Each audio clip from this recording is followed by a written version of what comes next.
Assalamualaikum warahmatullahi wabarakatuh. Perkenalkan, nama saya Zulfa Afifah. Saya mahasiswi dari Universitas Muhammadiyah Profesor Dr. Hamka dari program studi pendidikan guru sekolah dasar. Pada video ini, saya akan menjelaskan tentang penelitian tindakan kelas yang berjudul Upaya Meningkatkan Konsentrasi Siswa SD pada Proses Pembelajaran dengan Membuat Kesepakatan.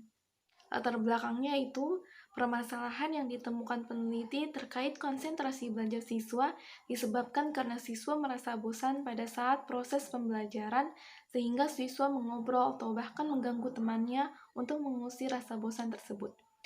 Guru kelas mengatasi permasalahan tersebut dengan membuat kesepakatan dengan siswa sebelum pembelajaran dimulai. Kesepakatan yang dibuat bersama yaitu siswa yang mengobrol dan mengganggu temannya dikeluarkan dari kelas dan tidak boleh mengikuti pembelajaran. Guru kelas juga menggunakan media pembelajaran berupa video agar siswa tidak merasa bosan saat pembelajaran berlangsung. Siswa akan lebih tertarik untuk mengikuti pembelajaran dan tidak akan mengobrol dan mengganggu temannya. Selanjutnya, pertanyaan masalah. Yang pertama, bagaimana tingkat konsentrasi siswa dalam pembelajaran? Yang kedua, bagaimana hasil belajar siswa setelah menggunakan kesepakatan yang dibuat bersama? Ketiga, bagaimana respon siswa terhadap cara penyampaian materi dengan menggunakan video pembelajaran? Selanjutnya, deskripsi teori. Yang pertama, konsentrasi belajar. Hakikat konsentrasi belajar yaitu kemampuan seseorang untuk memusatkan perhatian terhadap objek yang dipelajari selama proses belajar dan mengesampingkan hal-hal yang tidak berkaitan dengan objek tersebut. Konsentrasi belajar dapat berjalan secara efektif apabila seseorang mampu menikmati kegiatan belajar yang sedang dilakukan.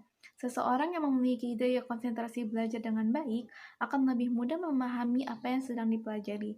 Selanjutnya, pentingnya konsentrasi belajar. Yang pertama, minat siswa akan tumbuh untuk memenuhi perhatian selama proses belajar. Yang kedua, pemahaman siswa terhadap objek yang dipelajari akan semakin meningkat. Yang ketiga, siswa dapat memandang bahan pelajaran sebagai suatu tantangan yang harus diselesaikan dengan penuh tanggung jawab. Yang terakhir, mendorong peserta didik selalu aktif. Selanjutnya, faktor-faktor yang mempengaruhi konsentrasi belajar. Yang pertama, faktor internal. Faktor internal terbagi menjadi dua. Yang pertama itu faktor jasmania, meliputi kondisi fisik yang prima dan terhindar dari kuman serta penyakit, cukup istirahat dan tidur, mengonsumsi makanan yang memenuhi standar gizi yang seimbang, panca indera dapat berfungsi dengan baik, serta tidak menderita gangguan fungsi otak dan syaraf. Yang kedua, faktor rohania, meliputi kondisi kehidupan yang cukup tenang, memiliki sifat sabar dan konsisten, taat beribadah sebagai unsur pendukung ketenangan, tidak memiliki masalah yang berat, dan memiliki kemauan keras serta tidak mudah putus asa. Yang kedua itu ada faktor eksternal, terdiri dari lingkungan sekitar yang cukup tenang, udara yang nyaman dan bebas dari polusi maupun bau-bauan yang mengganggu kenyamanan, penerangan yang cukup, suhu di sekitar lingkungan yang menunjang kenyamanan dalam melakukan kegiatan yang memerlukan konsentrasi, dan dukungan dari orang-orang di sekitar. Selanjutnya, ciri-ciri orang yang memiliki konsentrasi belajar. Yang pertama, perilaku kognitif. Perilaku yang berkaitan dengan pengetahuan, informasi, dan kecakapan intelektual. Yang kedua, perilaku afektif. Berkaitan dengan sikap, nilai, dan apersepsif. Yang ketiga, perilaku psikomotor. Perilaku yang berhubungan dengan kelincahan motorik siswa. Yang keempat, perilaku bahasa. Adanya aktivitas bahasa yang terkoordinasi dengan baik dan benar. Selanjutnya, perilaku yang dapat diamati dari konsentrasi belajar siswa. Pertama, fokus pandangan. Kedua, perhatian. Ketiga, sambutan lisan atau verbal response. Keempat, menjawab. Kelima, memberi pernyataan atau statement. Keenam, sambutan psikomotorik. Selanjutnya, ciri-ciri pada siswa yang tidak berkonsentrasi belajar. Tidak tenang dalam mengikuti pelajaran, ada kecenderungan mudah gugup, tidak sabar dan terburu-buru dalam melakukan suatu kegiatan, mudah tergoda oleh hal-hal yang ada di sekitar, kurang percaya diri, minat belajar lemah, gelisah saat belajar, mudah terpengaruh saat lingkungan tidak kondusif, pasif dalam belajar. Yang kedua, kesepakatan kelas. Prinsip-prinsip dari kesepakatan kelas yaitu melibatkan semua pihak, dipahami oleh semua pihak, memuat konsekuensi atas pelanggaran, dibuat tertulis dan mudah diakses waktu-waktu, memuat nilai yang dianggap penting, evaluasi berkala, dan singkat. Selanjutnya, penelitian yang relevan. Yang pertama, penelitian dari Friska Lestari yang berjudul Meningkatkan Konsentrasi Belajar Siswa dengan Menerapkan Pembelajaran Kontekstual pada Pembelajaran IPA. Yang kedua, Rifninda Nurlinasari tahun 2015 yang berjudul Upaya Meningkatkan Konsentrasi Belajar Siswa kelas 4 melalui penerapan teknik kuis tim di SD Negeri Sidomulyo Sleman tahun ajaran 2014-2015. Selanjutnya, kerangka berpikir. Kondisi awalnya yaitu konsentrasi belajar siswa kurang dalam setiap proses pembelajaran dan guru belum membuat kesepakatan kelas. Tindakan yang dilakukan pembuatan kesepakatan kelas.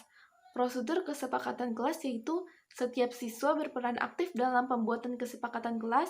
Setiap siswa mengajukan satu kesepakatan beserta hukumannya jika melanggar untuk didiskusikan bersama. Guru dan siswa menyusun kesepakatan dan hukumannya. Guru dan siswa menentukan kesepakatan dan hukuman yang dipilih sesuai yang dibutuhkan. Guru dan siswa membuat kesepakatan dan hukuman yang telah dipilih dengan menggunakan visualisasi yang menarik. Kondisi setelah tindakan yaitu melalui pembuatan kesepakatan kelas, konsentrasi belajar siswa dapat meningkat. Selanjutnya, hipotesis tindakan. Kegiatan pembelajaran dengan membuat kesepakatan kelas bersama, semua siswa berperan aktif dalam pembuatan kesepakatan dengan mengajukan serta memilih kesepakatan dan hukuman yang sesuai dengan keadaan kelas yang diputuskan bersama. Dapat meningkatkan konsentrasi belajar, menjadikan pribadi yang disiplin dengan menaati kesepakatan, dan meningkatkan kebersamaan semua siswa di kelas. Selanjutnya, tempat dan waktu penelitian. Penelitian ini dilaksanakan di kelas 6 Madrasah Ibtidaiyah Swasta Al-Baliyah yang beralamat di Jalan Masjid Al-Baliyah RT 8 RW 11 Kebon Kopi. Penelitian ini dilaksanakan pada tanggal 8 April 2021. Selanjutnya, subjek penelitian. Subjek dari penelitian ini yaitu siswa kelas 6 Madrasah Ibtidaiyah Swasta Al-Baliyah yang berjumlah 28 orang. Siswa kelas 6 terdiri dari 18 putri dan 10 putra. Selanjutnya, rancangan penelitian. Masalah pada penelitian ini adalah menurunnya tingkat konsentrasi siswa kelas 6 di Madrasah Ibtidaiyah Swasta Al-Baliyah. Pemecahannya dengan menggunakan kesepakatan kelas yang dibuat bersama. Penggunaan kesepakatan kelas ini dimaksudkan untuk meningkatkan konsentrasi siswa pada proses pembelajaran. Selanjutnya, prosedur penelitian tindakan. Yang pertama, perencanaan atau planning, yaitu rencana tindakan yang akan dipergunakan untuk memperbaiki pembelajaran. Yang kedua, pelaksanaan tindakan atau acting, melaksanakan tindakan sesuai dengan RPP. Yang ketiga, pengamatan atau observing, yaitu mengamati kegiatan pembelajaran terutama yang berkaitan dengan konsentrasi belajar siswa. Yang keempat, refleksi atau reflecting, yaitu kegiatan untuk mengemukakan kembali apa yang telah dilaksanakan. Selanjutnya, teknik pengumpulan data. Dalam penelitian ini, teknik wawancara digunakan untuk menggali informasi dari guru tentang pelaksanaan pembelajaran dengan menggunakan kesepakatan kelas.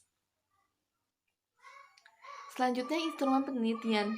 Yang pertama, pengembangan instrumen penelitian. Alat ukur yang digunakan oleh peneliti untuk mengumpulkan data dalam penelitian ini adalah pedoman wawancara. Yang kedua, validitas instrumen. Instrumen lembar konsentrasi belajar disusun berdasarkan validitas konstruksi atau construct validity. Selanjutnya, teknik analisis data.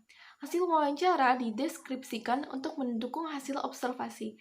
Penelitian ini menafsirkan data secara kuantitatif, yaitu dengan membandingkan hasil observasi konsentrasi belajar yang diperoleh subjek setelah dikenai tindakan. Demikian penjelasan saya tentang penelitian tindakan kelas yang berjudul Upaya Meningkatkan Konsentrasi Siswa SD pada Proses Pembelajaran dengan Membuat Kesepakatan. Kurang lebihnya mohon maaf. Wassalamualaikum warahmatullahi wabarakatuh.